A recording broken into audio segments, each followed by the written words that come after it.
the entire concepts of virtue, goodness, and all the other things that, martyrdom, all these things that we seem to, as humans, hold so highly, are they not, they actually, through Abraham's eyes, don't really exist. I mean, the idea of virtue is that one thing is very good, the other thing is very bad. And as I've understood Abraham, everything is basically subjective depending on your position.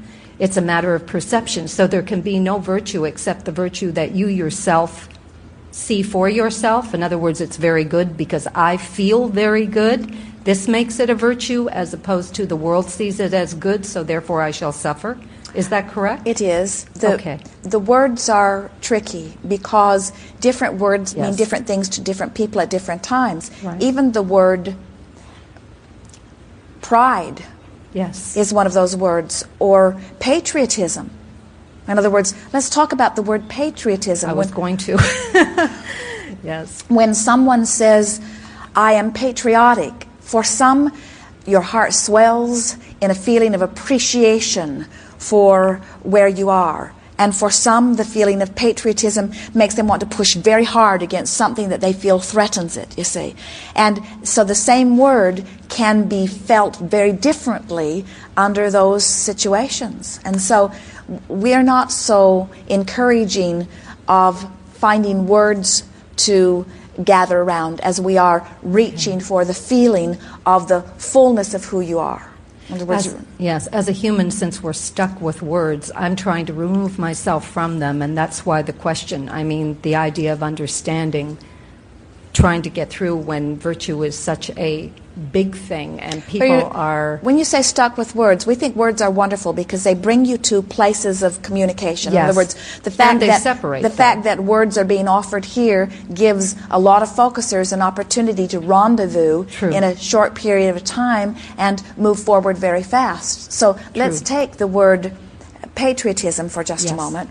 When we say the word doesn't really make you stuck, just feel the difference between patriotism as you are enjoying your great space and loving your heritage and appreciating where you be and loving your life and focusing upon the positive aspects of what surrounds you and feeling joy in your now, as opposed to patriotism in that hateful picking up the sword and defending. In other words, you can tell they are very different feelings utilizing the same word. And so all we are suggesting is when you are paying attention to the way you feel, then you are allowing the fullness of who you are. And only when you are allowing the fullness of who you are you really enjoying this life experience in the way you've intended. You cannot be separate from who you are and even come close to fulfilling your reason for being or enjoying it in the way you intended. That's why being connected to who you are feels so wonderful. It's why you gravitate toward it. It's why so many of your well-meaning intentions, many of them that go astray, exist to begin with. In other words, we don't know of anything that anybody wants or has ever wanted. Anything. A material object, a state of being, a state of world events. Nothing. No desire that we've ever seen focused within anyone was for any other reason that they believed, the individual believed that in the having of it, they would feel better. In other words, it is the most innate, natural, some call it selfish, we call it gloriously selfish, impulse that comes forth from within. And what that means is that all of you are still rooted or connected to that knowledge that it is good to feel good. Okay. Actually, that took me out of order, but now that you've raised it, I wanted to, I will enter that one question. It's to do with the incident that happened in New York. From my own part, my initial reaction is less important, but when I tried to find my way back from it, the next day I did. And the way I found my way back into some sense of well-being was first to analyze what had happened to me and figure that part out. But secondly, I laid there reading Harry Potter with the television on, but the sound off. And what I did was, whenever it appeared that something positive was being said, I turned the sound on. And what sort of overwhelmed me, the swelling that you were just talking about, I'm a Canadian. I felt a patriotism for the U.S. If it would have been Japan, I would have felt Japanese. It didn't really matter. But what had happened and what focusing on the aspect of it that actually got me personally back was the overwhelming unity that suddenly seemed to come not from the pushing against. That was there too, of course, but I ignored that or tried to. But from the overwhelming support and sudden, I guess it was everybody focusing on the same thing, and that word was to help. And it was sort of personified for me by an individual who was running down the street, who, and I'll be very frank, if I met him in a dark alley, I'd run the other way. He was covered with tattoos and everything, and I would have written this person off as somebody who might be a threat to me. It would have been my automatic reaction. However, when I turned the sound on, this person was interviewed, and he had been running, and the media guy said, "Why are you going back to ground zero?" And the guy just turned around, looked at him, and said, "To help." And in those two words, for me, that was like, I couldn't even explain to you. What you were talking about, patriotism, the feeling, the whatever, and I guess I'm a little puzzled as to what I'm feeling, because I felt it ever since then. I really don't discuss the negative part. I'm not interested in the pushing against. I'm not listening to the rest because I have what I want.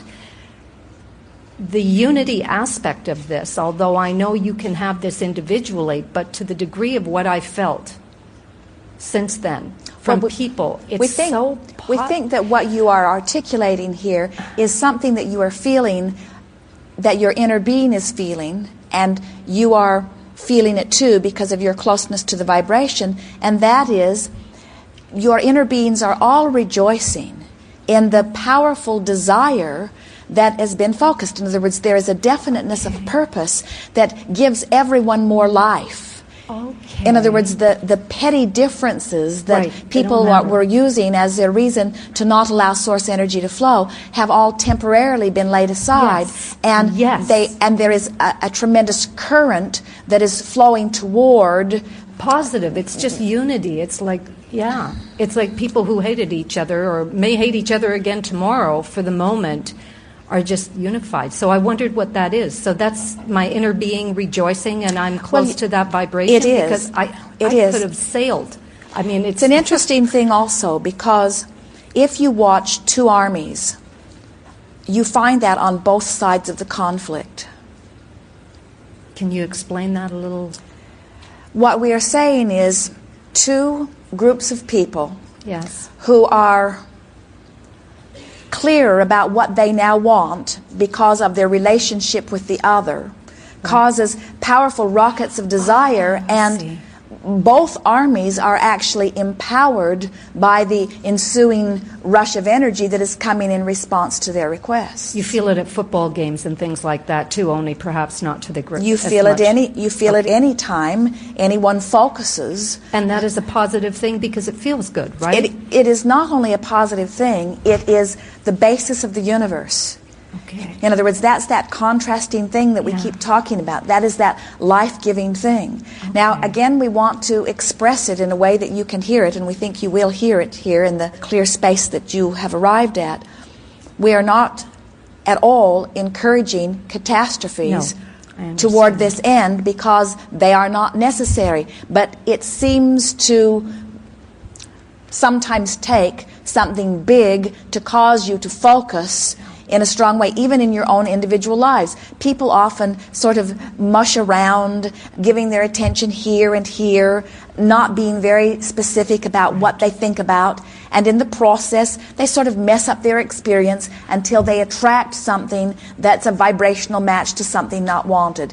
And then in that catastrophe, big or small, out of it comes a sort of definiteness of purpose that for a while gives them a nice ride on the energy. Right. And what we've been talking about in all of the workshops that we've been offering long before this stronger point of focus that just happened on the 11th is that you do not have to wait for something major to get the energy flowing by your making decisions and finding vibrational harmony with them. You can get into that stream and move along swimmingly without it. The good news is contrast that produces a catastrophe sends up rockets of desire that summon more energy that gives you a ride of well-being. Contrast that is milder and does not produce catastrophe still causes rockets of desire that when you focus upon it summons energy. So what we're saying to you is you can't get it wrong. There is not really one way that is better than the other in terms of the outcome of the whole. It just depends upon the ride that you want to have along the way, which brings us to this all-important point. Some of you like slower, easy rides, and some of you like harder, more raucous rides. And if you don't believe us, then ask yourself, what are those football players doing on the field anyway? You see it all around you. There are those who engage in war because it takes that to get them exhilarated, and there are those that would never engage in war because they are exhilarated without it. And what we're wanting to say to you is one is not right and one is not wrong, that your physical environment is big enough to house you with all of your intentions, and what you do individually makes the difference in the way your life plays out. Right, right. Okay, I understand. We have enjoyed this interaction immensely. It is wonderful to come together with those like you, who are coming more and more in every day to understand that you are the creator of your own experience. Worry not. Well-being abounds. Be playful about it. Look for thoughts that feel good. Trust that your inner being knows what's best. Reach for thoughts that your inner being joins you fully in. Or better stated, reach for thoughts that cause you to allow the fullness of who you are to flow. And it is our promise to you that you will continue to thrive, for it is the nature of who you are. There is great love here for you. We are complete.